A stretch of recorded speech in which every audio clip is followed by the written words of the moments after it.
A graça e a paz, igreja. Amém. Bom dia. Bom dia. Você está abençoado? Amém. Você é abençoado? Amém. Glória a Deus. Tenho sido já desde o começo do dia marcado pela presença de Deus. E eu quero ler com você Efésios, capítulo 1. Vamos continuar a nossa série sobre Efésios aqui. Verso 15 ao 23, abra sua Bíblia, se você puder deixar ela aberta ou ligada, para a gente ir lendo os textos e meditando neles, vai ser muito bom.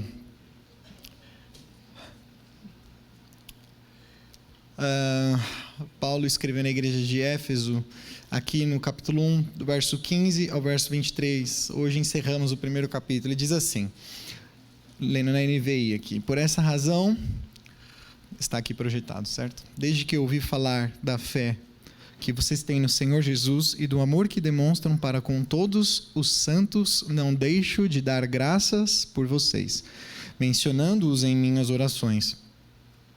Peço que o Deus de nosso Senhor Jesus Cristo, o glorioso Pai, lhes dê espírito de sabedoria e de revelação, no pleno conhecimento dele.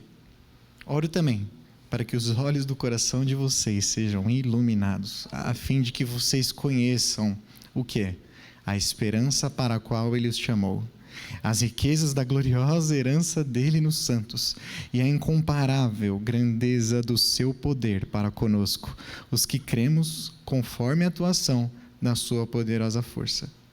Esse poder ele exerceu em Cristo, ressuscitando dos mortos e fazendo-o assentar-se à direita, nas regiões celestiais, muito acima de todo governo e autoridade, poder e domínio, e de todo nome que se possa mencionar, não apenas nessa era, mas também na que há de vir.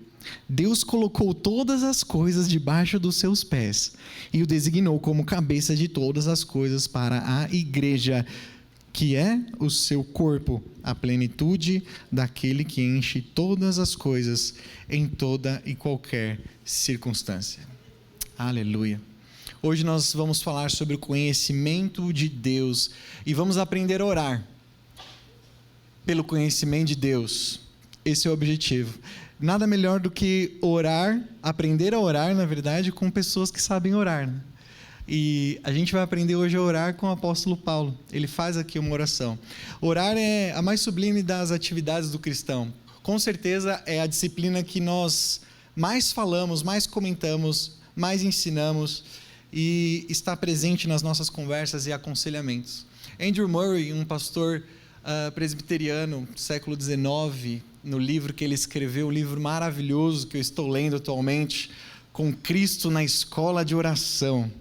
Ele diz que orar é mais sublime do que pregar. Por quê? Porque quando pregamos, falamos aos homens, mas quando oramos, falamos a Deus. E ele diz ainda que Jesus nunca ensinou seus discípulos a pregar, mas ensinou os discípulos a orar. Não é interessante isso? E aí Paulo, nesse trecho, ele começa dando graças a Deus, e depois ele vai para a petição. É uma grande intercessão. Mas antes, nas últimas duas palavras, nós vemos que ele já começa ali um período de louvor. No versículo 3 do capítulo 1, ele começa: bendito o nosso Senhor, Deus e Pai, bendito o nosso Deus e Pai, do nosso Senhor Jesus Cristo. E aí ele começa: que nos adotou, que nos resgatou, que nos redimiu com toda sorte de bênçãos. Ele vai falar das bênçãos espirituais da igreja. Então, ali do verso 3 ao verso 14, Paulo está louvando a Deus. Aqui, do verso 15 ao verso 23, ele coloca ações de graças e depois uma intercessão. E aí a gente aprende com Paulo como deve ser o nosso período devocional. Você, na sua casa, aqui nós fazemos isso também, você começa primeiramente louvando e engrandecendo Deus e as suas obras, quem Ele é. Você depois agradece e aí depois você pede a sua petição na oração. Se você manter isso na sua vida cotidiana, na sua vida devocional, com certeza você será um crente que vai manter esse equilíbrio espiritual e vai amadurecer muito na fé. Então a gente aprende nesse capítulo 1 esse segredo, né? Essa forma que Paulo ensina a igreja de louvor, ação de graça e petição. Na palavra de hoje, então, nós vamos aprender sobre o conhecimento de Deus, sobre as pessoas que estão aptas, quem pode receber o conhecimento de Deus, o que Ele é e o que Ele nos traz. Então, quem pode receber o conhecimento de Deus, o que é o conhecimento de Deus e o que Ele nos traz. Então, primeira parte, quem pode receber o conhecimento de Deus? Ele diz aí que, ao ouvir falar sobre a vida da igreja de Éfeso, Paulo diz que agradece a Deus constantemente pela igreja. Lembrando, irmãos, que Paulo ele é um cristão como eu e você. Às vezes nós colocamos esses homens de Deus como heróis, que realmente são, mas nos esquecemos que eles também são fracos e têm as mesmas dificuldades que nós temos. A sua força, a força desses homens veio de Deus e está disponível para mim e para você. E ele começa a agradecer por outros cristãos. Ele está ensinando, como um crente maduro, como que devemos viver a nossa caminhada cristã. E como ele sabe que os irmãos que são membros da igreja de Éfeso são realmente cristãos? O que será que Paulo ouviu a respeito dos irmãos dessa igreja que o fez dar graças a Deus, dobrar os seus joelhos e encher sua boca de gratidão para Deus? O que fez esse homem santo de Deus ajoelhar e agradecer pela igreja? Como que ele entendia que esses irmãos eram cristãos, sendo que ele estava preso e os irmãos estavam a milhares de quilômetros de distância? Bem, o simples fato de se dizer cristão não é a prova de que realmente ele é. Por vezes, pessoas que se dizem cristãs, ou que se disseram cristãs na história da igreja, na história da humanidade, foram os principais inimigos da fé cristã. Eu já fui escandalizado por pessoas que se disseram cristãs, acredito que você em algum momento da sua vida já deve ter sido também, mas o simples fato de pensarmos, irmãos, que somos cristãos, não é o suficiente. O fato de alguém dizer para você, você é cristão, não é suficiente. É preciso um fato, é preciso provas. Dizer que somos cristãos ou ouvir que somos cristãos não basta, é preciso uma prova. E a prova está aí no versículo 15, verso 16. A prova de que somos cristãos, em primeiro lugar, é a nossa fé no Senhor Jesus. Essa fé que é individual, é pessoal em Jesus, não é apenas acreditar que Ele existe. Se alguém diz que tem fé no Senhor Jesus, e se alguém está dizendo que não tem fé em si mesmo, não confia em sua carne, não confia em si mesmo, mas tem a sua confiança total e inteira no Senhor Jesus. Quem tem fé no Senhor Jesus, lança sobre Ele a sua esperança de vida. Quem tem fé no Senhor Jesus, tem Ele como, na verdade, o seu Senhor. Jesus para você não é só o seu Salvador, não é aquele que tirou os seus pecados, que morreu por você na cruz, não é aquele que simplesmente te limpou e agora te deu uma vida eterna com Deus. Isso já é muito, com certeza, mas Ele é Senhor. Aquele que tem fé, Paulo diz, não no Salvador Jesus, mas no Senhor. E quem é o Senhor? É aquele que governa. O Senhor é aquele que toma as decisões. O Senhor é aquele que domina a nossa vida. Aquele que deposita a sua fé no Senhor Jesus, ama Jesus, sendo uma imitação dele por onde estiver. Ele é Senhor, nós somos os seus servos. Em segundo lugar, a prova de que eu e você somos cristãos é o amor para com todos os santos. Ele diz, desde que eu ouvi falar da fé que vocês têm no Senhor Jesus e do amor que vocês demonstram para com todos os santos. O apóstolo Pedro, ele aprofunda isso, sobre esse amor que nós temos uns pelos outros, a partir do momento que fomos tocados pela graça de Deus. 1 Pedro 1,22 diz assim, uma vez que vocês foram purificados de seus pecados, salvação, quando obedeceram à verdade, tenham como alvo agora o amor fraternal sem fingimento. Amem uns aos outros sinceramente, de todo o coração. Paulo, ele vai dizer como que era a nossa vida antes da salvação. Como que naturalmente nós somos em relação uns aos outros? Tito capítulo 3, verso 3 diz, em outros tempos, Éramos cheios de maldade e inveja, e odiávamos uns aos outros. Isso é muito interessante. Em nosso estado natural, o homem, no seu estado natural, sem regeneração, sem a presença de Deus, nós odiaríamos uns aos outros e jamais teríamos comunhão. O homem natural não tem interesse nos cristãos. Eu conheço alguns de vocês aqui que, quando dão seu testemunho, falam: eu era inimigo dos crentes. Não é verdade? Eu não vou pedir para você se manifestar, calma. Mas você fala: eu odiava crente. Ô, povo chato. Ô, que povo não sei o que. Aquela coisa. Irmãos, pelo homem natural nós somos odiados.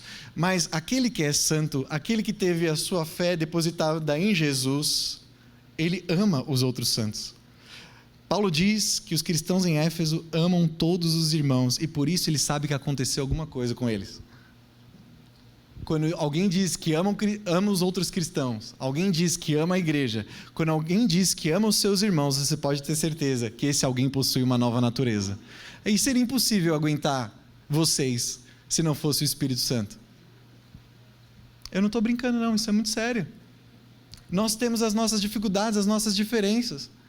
Seria muito difícil suportar uns aos outros em amor. Nem a sua família você consegue ter muita paciência. Imagine com quem não é do seu sangue.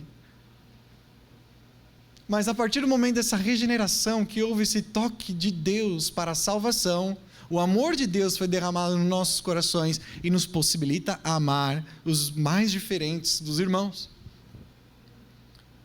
O que é amar os irmãos? Amar os irmãos é ter os interesses, ter comunhão de interesses entre nós mesmos, é ter prazer em estar com os irmãos e fazer isso, fazer dessa companhia, da companhia dos irmãos, a companhia mais importante da nossa vida, a que mais prezamos, a que mais desejamos. O verdadeiro cristão, Paulo diz, logo nesses 2 primeiros versículos, é aquele que deposita a sua fé inteiramente no Senhor Jesus e aquele que ama a todos os irmãos. Só estes estão preparados para o próximo nível com Deus. Só estes estão habilitados. E qual é o próximo nível? É o nível do conhecimento de Deus. No verso 17, ele começa a falar sobre isso. Ele diz: peço que o Deus do nosso Senhor Jesus Cristo, glorioso Pai, lhes dê espírito de sabedoria e revelação no pleno conhecimento dele. Sabe, o que mais um pastor poderia pedir a respeito da sua igreja, sendo que a igreja ama a Deus acima de todas as coisas, tem a sua fé no Senhor Jesus, ela cumpre os mandamentos, ela ama a Deus, ela tem fé no Senhor Jesus, e é uma igreja que ama os irmãos. O que mais esse pastor poderia pedir? Porque parece a igreja perfeita, não é? É a igreja que cumpre os mandamentos de Cristo, mas não, ele não estava satisfeito, ele ora intensamente para que a igreja avance no conhecimento de Deus. O que Paulo está dizendo aqui, irmãos? Ele está dizendo que a conversão não é o fim, que ela é apenas o começo, é só o primeiro passo. E como ele sabe disso, ele tem convicção, porque ele experimentou isso pessoalmente, ele sabe do poder e da oportunidade que existe para uma igreja que ama a Deus e ama o próximo. E quais são essas oportunidades espirituais que estão disponíveis para essa igreja que cumpre os mandamentos de Deus e as suas infinitas possibilidades. Paulo, ele combate essa ideia de que nós já chegamos nesse pico espiritual, nesse platô, nessa coisa que eu cheguei e daqui não tem mais para onde crescer. Você pode não dizer isso, mas a sua vida denuncia isso, que a sua vida chega a esse ápice depois que você conquistou algumas coisas, como a sua salvação, o seu batismo nas águas, ou o seu batismo com o Espírito Santo, ou o que mais? Um bom casamento, você se casou com um homem cristão, com uma mulher cristã, com os seus filhos cristãos, você tem estabilidade, você tem uma vida moral, você sabe o que é certo e errado, mas a sua vida para aí. Ele diz que essas coisas não são o final, existe mais. Ele mesmo diz, quando chega ao fim da sua vida, para a igreja de Filipos, olha só, ele está perto de morrer, e ele diz para os filipenses, em Filipenses capítulo 3, verso 13, olha só: irmãos, não penso que eu mesmo, que já estou no final da minha vida, já o tenha alcançado. Já tenha alcançado o quê? O que está no verso 10. Ele diz: conhecer a Cristo, o poder da ressurreição, a participação dos seus sofrimentos. Como assim? Esse é um homem que tinha sido arrebatado ao terceiro céu. Era um homem que tinha sido apedrejado e não morreu. Era um homem que tinha sofrido naufrágios, chibatadas, fome, nudez. E ele estava dizendo que havia mais de Deus para conhecer e mais sofrimentos para sofrer. Aleluia! Aleluia! Havia mais. E é isso que Deus quer falar com você e comigo nessa manhã. Existe mais dele para você. Aleluia! E aí percebemos que quando ele começa a pedir pelos efésios, irmãos, não é pela santificação deles, não é para que eles sejam felizes, não é para a satisfação deles, nem pela sua alegria, mas ele pede para que eles conheçam a Deus pelo Espírito de revelação e sabedoria. Esse conhecimento é um conhecimento do Pai e do Filho através do Espírito. Toda a Trindade está envolvida aqui. E ele diz: eu peço a vocês Espírito de revelação e de sabedoria, embora esteja em letra minúscula aí. Os comentaristas bíblicos entendem que pelo contexto houve um erro de digitação. Espírito é o Espírito Santo, porque em outros lugares o Espírito tem outros nomes. Ele é o Espírito da santidade, ele é o Espírito da verdade, ele é o Espírito da adoção, como Paulo diz em Romanos, ou já disse aqui para nós nos primeiros 14 versos de Efésios. Ele é o Espírito da justiça e ele é o Espírito de revelação e sabedoria. Jesus disse isso em João capítulo 17, verso 3. Ele disse: esta é a vida eterna. Diga isso: esta é a vida eterna.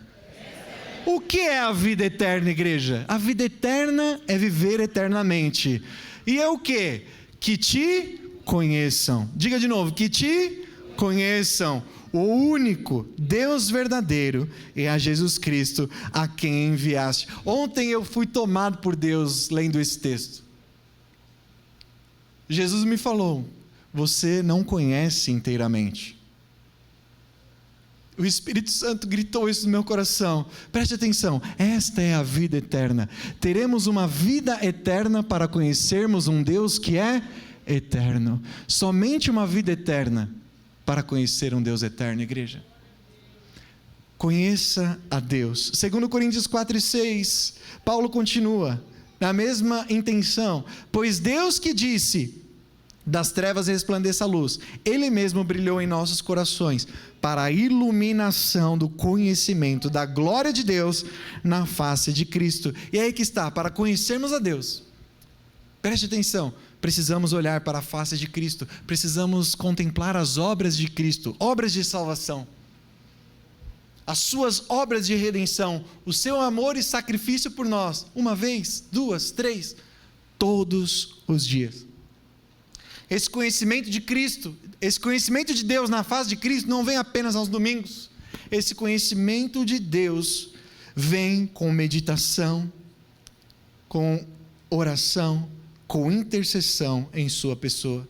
E o termo conhecimento que Paulo usa aqui é muito forte no grego. Não é um conhecimento rápido, um conhecimento superficial. Existe sim esse tipo de conhecimento que é rápido, sim, claro, mas Paulo aqui transmite uma ideia de pensamento exato, pensamento preciso. Ele vem na sua mente, assim como você lê e retém algumas coisas. Sim, ele é um conhecimento intelectual, mas também é um conhecimento experimental. A sua oração é para que os irmãos chegassem a esse conhecimento de Deus. E conhecimento de Deus, conhecer os seus atributos, quem Ele é, as suas qualidades, é o primeiro passo. Ler a Bíblia, ouvir sobre Jesus, ler sobre Jesus, conhecer as histórias, a obra de Cristo é apenas o início, mas é somente através do que ele chama experiência com o Espírito de sabedoria e revelação é que chegamos ao conhecimento de Deus. Irmãos, conhecer a Deus muda a nossa mente. Conhecer a Deus muda as suas ações. Aquele que rouba não roubava mais. Conhecer a Deus muda o seu vocabulário, muda a sua forma de falar. Conhecer a Deus transforma a sua maneira de viver. Conhecer a Deus transforma um simples ajuntamento aqui de domingo de manhã numa reunião celestial.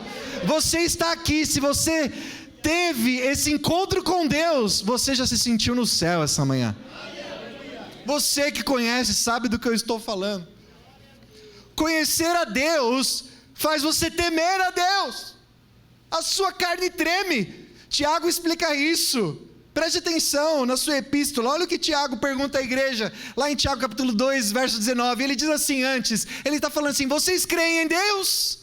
Vocês dizem que creem em Deus? Até mesmo os demônios creem e tremem. Os demônios creem, acredite.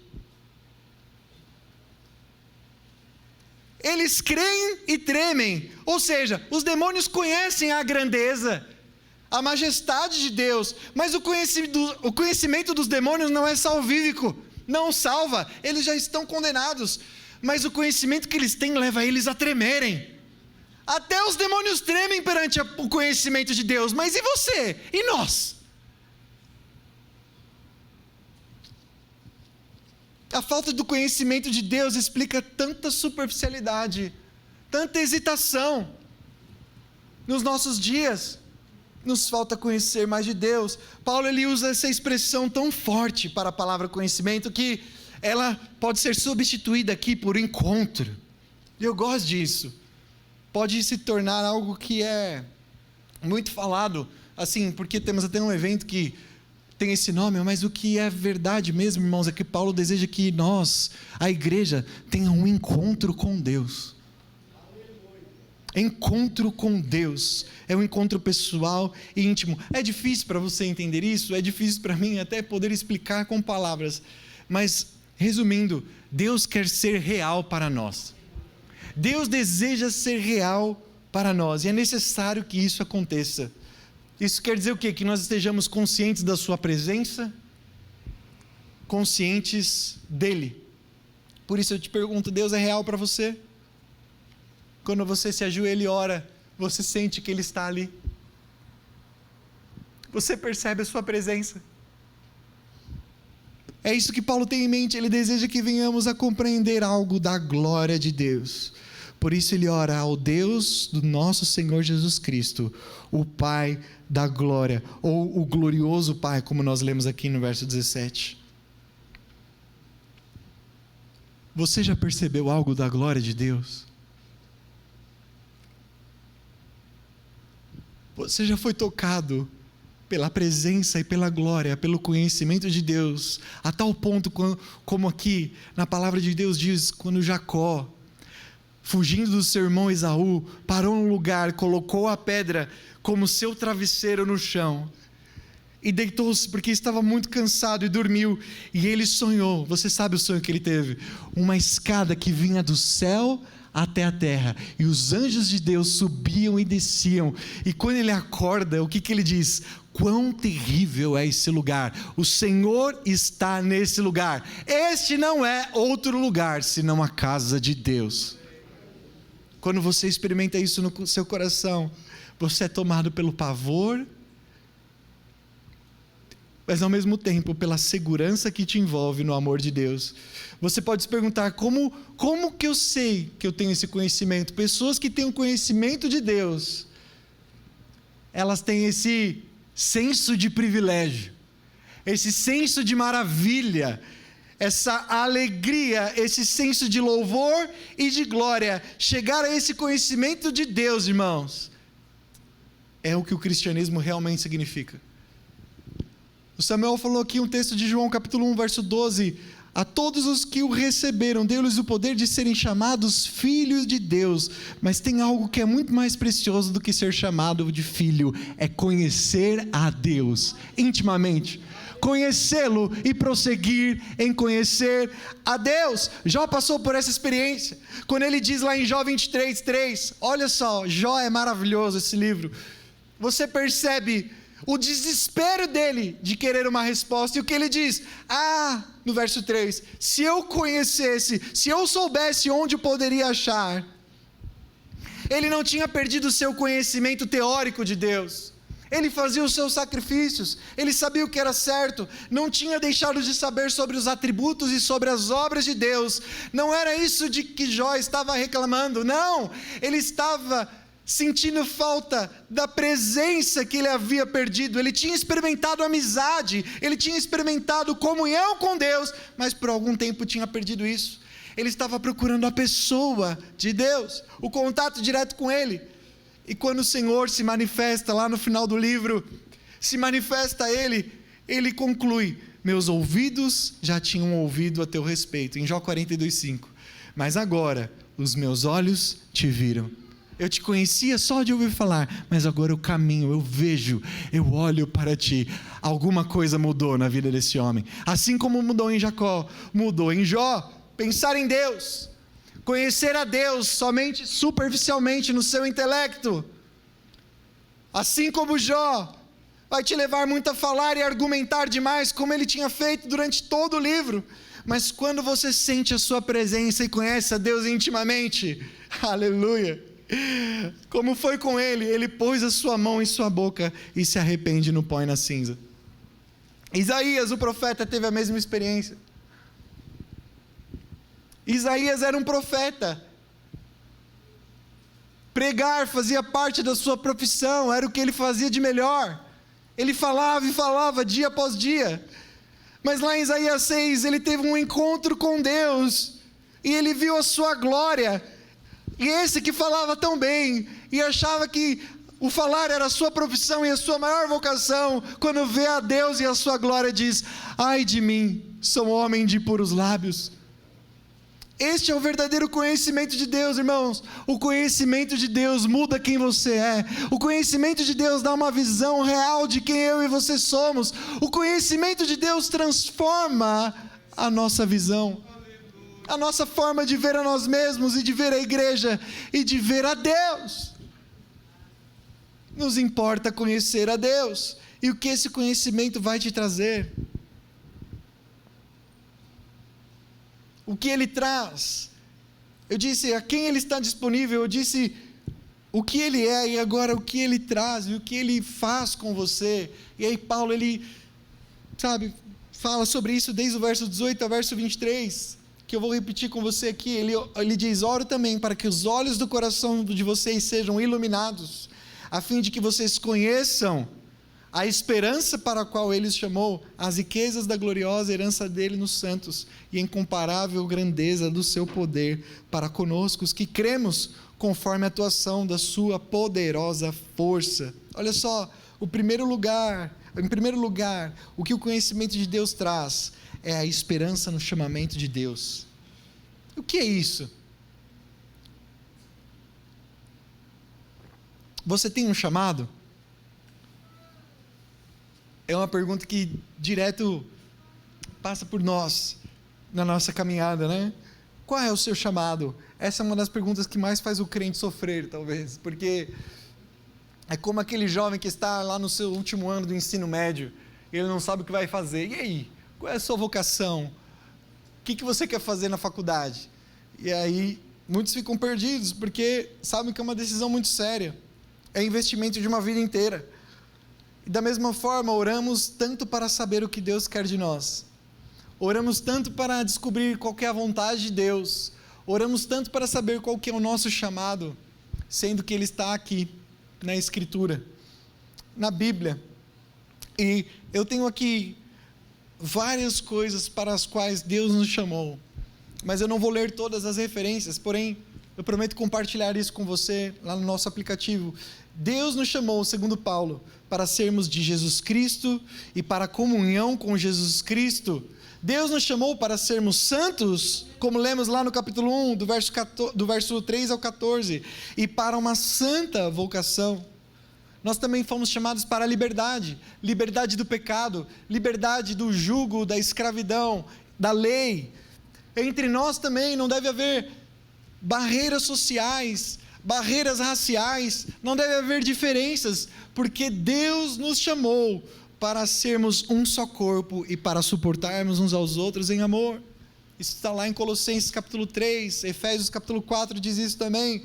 Deus também nos chamou, olha só, Deus também nos chamou para o sofrimento ao seguirmos o exemplo de seu Filho. Pedro vai dizer isso em sua carta.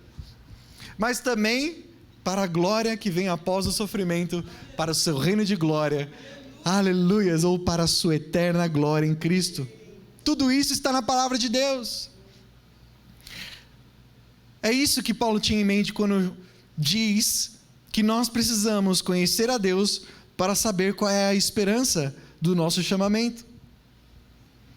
Ele tinha em mente que Deus nos chamou, então, para sermos de Cristo. Deus nos chamou para a santidade, Deus nos chamou para a liberdade, Deus nos chamou para o sofrimento e Deus nos chamou para a glória. É isso. Ou seja, é um chamado para uma vida inteiramente, totalmente nova, em que amamos e obedecemos a Cristo, amamos e servimos a Cristo, desfrutamos da comunhão com Ele e dessa comunhão uns com os outros, e olhamos além do nosso presente sofrimento para a glória que um dia há de nos ser revelada. Aleluia! Você sabe para o que Jesus te chamou? Você sabe para o que Deus te chamou? Você pode dizer hoje: Deus me chamou para ser de Cristo, Deus me chamou para ser livre, Deus me chamou para ser santo, Deus me chamou para o sofrimento e Deus me chamou para a glória. Em segundo lugar, Paulo diz aqui que Deus nos chamou. O conhecimento de Deus nos traz, o conhecimento de Deus nos traz a glória da herança de Deus. Em primeiro lugar, a esperança para o chamamento, mas em segundo lugar, as riquezas da gloriosa herança dele nos santos. O que é isso? Na última ministração a gente aprendeu que nós somos a herança do próprio Deus. Isso é lindo, saber que Deus olha para nós e não vê a hora de nos encontrar com Ele, porque nós somos a porção da sua herança. Mas aqui ele também inverte, dizendo que nós, pela promessa do Espírito Santo, temos como crentes em Jesus, como seus filhos, uma gloriosa herança. Aleluia! E o apóstolo Pedro descreve essa herança como incorruptível, sem mancha, que não perde o valor. Os filhos de Deus são os herdeiros de Deus e co-herdeiros com Cristo, pela fé, igreja. E eu creio que esse dia está muito próximo. Pela fé, eu e você veremos Deus e ao seu Filho unigênito na eternidade e na glória, e tal como eles são, seremos totalmente glorificados, não somente no corpo, mas também no caráter, e desfrutaremos de uma perfeita comunhão uns com os outros. Hoje, se a nossa comunhão tem alguns problemas, saiba que haverá perfeita comunhão. E o que isso quer dizer? Significa que quando você chegar aos céus, ó que dia de júbilo há de ser, aleluia, quando você chegar aos céus e encontrar-se com o seu Pai, Deus não vai dar uma festa particular para você, crente. Não é isso, não é essa a promessa. Se você quer viver uma vida cristã sem a igreja, sem a comunhão com os crentes, não existe promessa para você. A nossa herança é quando nos juntarmos, segundo Apocalipse 22, aquela grande multidão de santos que já estão perante Ele. João viu grande multidão que ninguém pode enumerar, de todas as tribos, de todas as nações, de todas as línguas, de pé diante do trono de Deus, dizendo: Santo, Santo, Santo é o Senhor, o Deus dos exércitos. Toda a terra está cheia da sua glória. Aleluia! Não vai existir algo só para você, não. É coletivo. Ou é para a igreja, ou não é para você.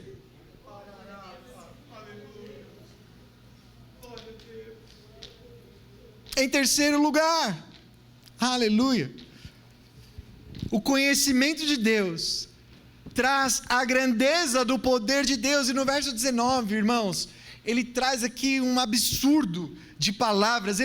Parece que ele tenta explicar, e ele vai colocando palavras atrás de palavras para formar uma sentença a respeito do poder de Deus. Ele está enfatizando o poder, o poder, o poder, diversas vezes aqui.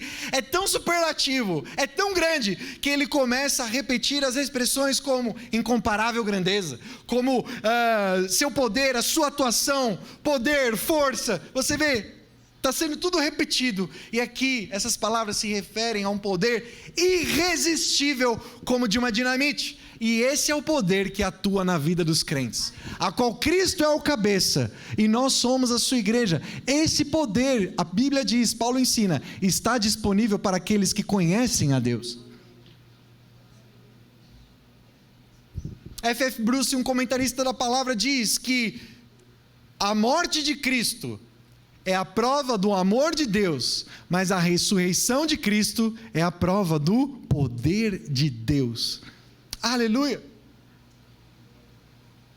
Depois de ressuscitar a Cristo dos mortos, Deus fez Cristo, segundo o que lemos aqui, fez Cristo sentar à sua destra ou à sua direita. O que significa isso? A direita é uma figura de linguagem que significa lugar de suprema autoridade, lugar de suprema autoridade. Deus ressuscitou Cristo dos mortos e fez ele se assentar à sua direita. Ele deu a Cristo toda a autoridade no céu e embaixo na terra.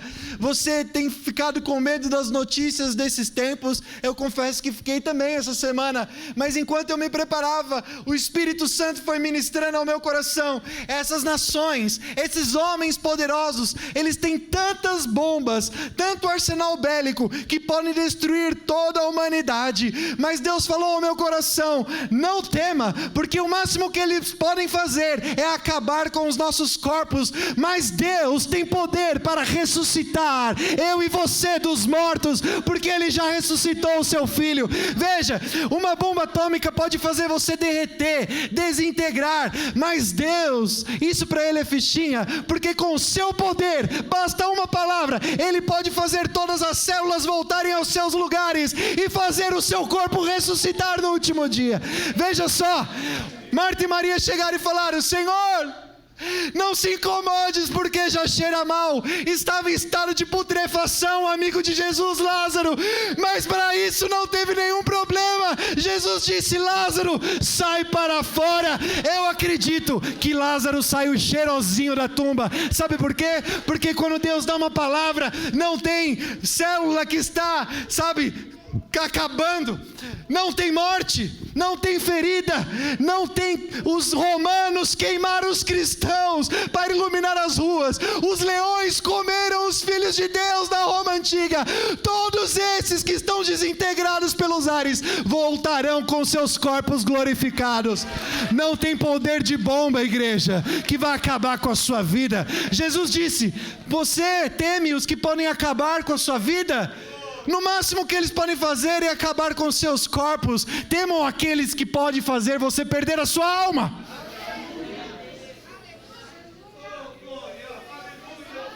Veio um temor sobre minha vida essa noite. O medo de morrer foi embora. Eu vou me encontrar com Cristo. Não importa o que aconteça com o meu corpo. Você sente dores, você tem dificuldade para caminhar, o câncer está tomando as suas células. Saiba que hoje é o dia de você cantar o hino da vitória, porque um dia você o verá com seu corpo sem dores, com seu corpo sem doenças, sem enfermidades, eternamente. Aleluia. E todos esses homens serão condenados eternamente. Eles acham que têm poder. O máximo de poder que eles têm é destruir. Deus pode trazer a vida de volta. Aleluia! Aleluia! Esse é o poder de Deus que está disponível dentro de mim e de você. É o poder da ressurreição. Ressuscitou Cristo dos mortos. Pode ressuscitar mortos. Pode curar enfermos, pode restaurar casamentos. Este é o poder, igreja. Não duvide do poder de Deus. Oh, aleluia, glória a Deus, aleluia. O poder de Deus, segundo Paulo, também é o poder para o domínio universal de Cristo. Nós cantamos aqui, aleluia, acho que no penúltimo cântico essa verdade, que Cristo um dia terá todos os seus inimigos debaixo dos seus pés, e o salmista profetizou isso no Salmo 110. Todo principado, toda potestade, um dia ficará aos pés do Senhor Jesus completamente. Eles serão derrotados, e nós estaremos com Cristo fazendo exatamente isso.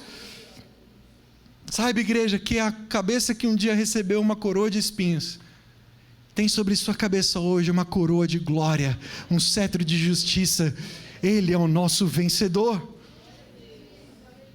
Da mesma forma, o poder de Deus, através de Cristo, é o poder para ser o cabeça da igreja.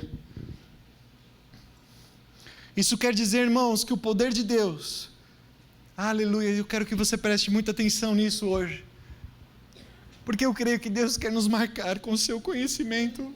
Eu creio de todo o coração, que alguns aqui vão sair conhecendo mais a Deus, com suas vidas transformadas, por mais que você já o ame, por mais que você já tenha colocado sua fé nele, e que você ame os irmãos, saiba, você está preparado para subir um degrau no conhecimento de Deus, um conhecimento que vai mudar a sua vida, mudar a sua perspectiva, te dar um novo rumo, te dar novas experiências com ele, e com o seu poder, e esse poder é para ser o cabeça da nossa igreja, da sua igreja. O nosso maior compromisso para sermos bem-sucedidos como igreja, e isso os pastores têm pregado aqui constantemente, e eu só estou reafirmando, é que o nosso compromisso para termos esse poder disponível para nós, é entendermos que Cristo é o cabeça. Infelizmente, tem igrejas em quais Cristo não é mais o cabeça, Cristo não toma mais as decisões. Nós temos vivido um tempo de escândalos. Eu gosto às vezes de ler as notícias, eu sou uma pessoa que gosta muito, tem essa mania assim, de ficar vendo as coisas e vendo as notícias, e entro lá às vezes no meu Twitter e vejo, irmãos, como a igreja está escandalizando o mundo nesses dias, mas não de uma forma positiva. Nós entregamos a igreja à política, entregaram a igreja para homens e mulheres que querem ser famosos. Somente uma igreja vai experimentar o poder de Cristo, e é a igreja em que Cristo governa. Eu quero dizer isso para você. Cuidado para onde você olha, cuidado para onde você põe a sua esperança. Cuidado se você acha que algumas coisas vão mudar, porque certamente você acha que Deus colocou alguns homens naqueles lugares, e Deus tem dado uma proeminência para alguns homens. Cuidado, muitos têm se escandalizado. Leia a Bíblia, concentre-se naquilo que Deus falou com você através da sua palavra. Caminhe com os seus homens de fé, os pastores que Deus tem levantado aqui para esse tempo. Você conhece a vida deles. Tenha cuidado, igreja, com aquilo que você se alimenta. Os dias são maus, e esses lobos vão fazer muitos se desviarem, a palavra diz. Mas existe uma igreja em que Cristo governa. Existe uma igreja que Cristo é o supremo pastor. Existe uma igreja em que Cristo é o cabeça, e eu sou membro dessa igreja, e você? Aleluia. Sabe, é muito bom chegar aqui todo domingo, toda semana, todos os dias, saber que eu pertenço à igreja do Senhor Jesus Cristo, que não há dúvida, que não há heresia, que não há falsidade, que é real. E o mistério da igreja, irmãos, é tão lindo. Às vezes nós não damos atenção, não damos valor para a igreja do Senhor Jesus Cristo, mas eu quero lembrar de uma verdade infinita e absoluta que Deus estabeleceu. Eu já ministrei aqui sobre isso, mas eu quero relembrar você que Deus, Ele é independente, Ele não possuía falta de nada. Na eternidade passada, antes de criar o mundo e todas as coisas que existem hoje de matéria, Deus Pai, Deus Filho, Deus Espírito Santo possuíam plena comunhão e intimidade, mas eles decidem por livre vontade criar o mundo, o universo, tudo que nele existe, criar eu e você, para sermos a sua porção da herança. O que acontece, irmãos, é que embora Deus não precisasse de mais ninguém para suprir a sua carência, a sua afetividade, porque jamais Deus foi carente de companhia, havia perfeita comunhão na Trindade. Deus Pai, pelo seu poder, estabeleceu, Ele escolheu a igreja para ter comunhão com Ele. Aí que está, Ele não precisava, mas Ele escolheu. Isso precisa arrancar um sorriso dos nossos lábios. Aleluia. Saber que Deus não precisava da gente. Ele não precisava. Ele já tinha a inteira comunhão com Deus Pai, Deus Filho, Deus Espírito. Já havia perfeita comunhão. Ele não precisava. Mas Ele escolheu. E Ele escolheu a igreja para a sua infinita e eterna comunhão e alegria. E William Hendrickson diz isso Eu quero ler aqui com você como ele explica isso de uma forma bem mais bela. Olha o que ele fala sobre Cristo. Como esposo, ele é incompleto sem a esposa. Como videira, não se pode pensar nele sem os ramos. Como pastor, não se pode vê-lo sem suas ovelhas. E também como cabeça, ele encontra sua plena expressão em seu corpo, que é a igreja. Ele não precisava, mas ele se colocou numa condição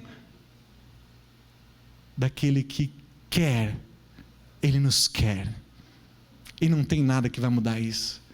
Mas nós precisamos conhecê-lo. Conhecer a Deus, igreja. Você o conhece. Você entende que precisa conhecer mais dele. Você tem fome e sede dele. À luz do que Paulo pediu à igreja, como que você avalia a sua vida espiritual? Você tem usufruído das riquezas que você tem de Cristo? Você conhece a Deus? Você tem experiência com esse Deus da sarça, o Deus da escada, o Deus do nosso Senhor Jesus Cristo? Talvez você conhece tanto sobre Ele, sabe muitas coisas, mas não o conhece em experiência. Você está cheio de ideias sobre Ele, mas Deus quer encontrar com você de uma maneira que você mude. Vai mudar o seu jeito de pensar. Há quanto tempo que você não muda? Há quanto tempo que você é o mesmo? Há quanto tempo a sua agenda é a mesma? Há quanto tempo as suas prioridades são as mesmas? Há quanto tempo você diz as mesmas coisas? Conhecer a Deus vai transformar você de dentro para fora, em que o conhecimento teórico se torna conhecimento experimental. Eu creio numa experiência com Deus que não acaba.